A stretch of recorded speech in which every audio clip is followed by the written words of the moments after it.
السلام عليكم. اليوم جبت لكم وصفة سهلة وبنينة بزاف، شوربة فطر كريمية بمذاق المطاعم لكن في البيت. صراحة هذه الشوربة تجي مثالية وتقدروا تحضروها في أي وقت في السنة لأنها خفيفة ولذيذة. أول حاجة في كاسرونة نحط تقريبا ملعقتين كبار زيت الزيتون مع ملعقة صغيرة زبدة ونضيف بصلة كبيرة مقطعة. نحط شوية ملح وفلفل أسود ونخليها تتقلى على نار هادية حتى تولي ذهبية وتعطي نكهة قوية.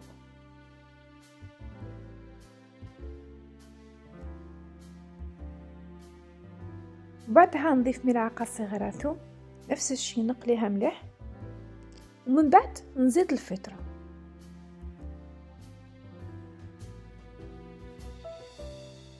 نخليهم يتقلاو مليح حتى الفطر يطلق الماء تاعو ويتشرب. هنا تبدا الريحة هايلة في المطبخ. بعد ما تقلى كلشي مليح نضيف ملعقة كبيرة فرينة نخلط. هذه الخطوة تعطي قوام كريمي للشوربة.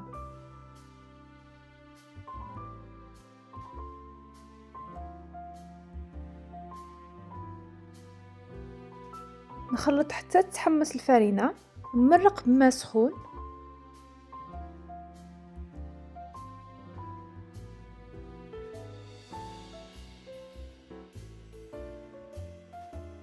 ونزيد عليها مرق الدجاج.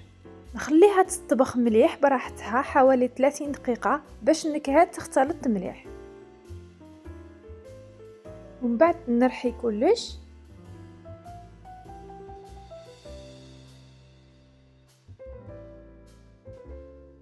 ونضيف 2 إلى 3 قطع جبن وحوالي 120 ملل كريمة الطبخ. إذا ما عندكمش كريمة الطبخ عادي تستعملوا الحليب. نرحي كلش بالخلاط حتى تتحول لشوربة ناعمة وكريمية. في نفس الوقت نقلي شوية فطر على جنب مع ملح وفلفل أسود باش نستعمله للتزيين.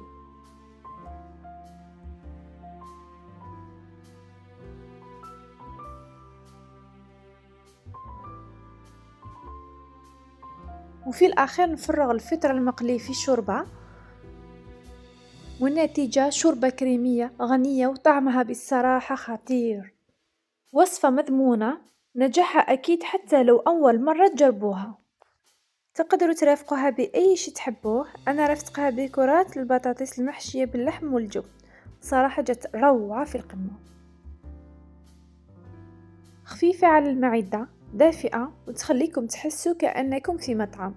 جربوها وقولوا لي رأيكم، أكيد راح تعجبكم. ما تنسوش تدعموني بلايك وسبسكرايب للمزيد من الوصفات السهلة واللذيذة، ونشوفكم في فيديو جديد إن شاء الله. سلام.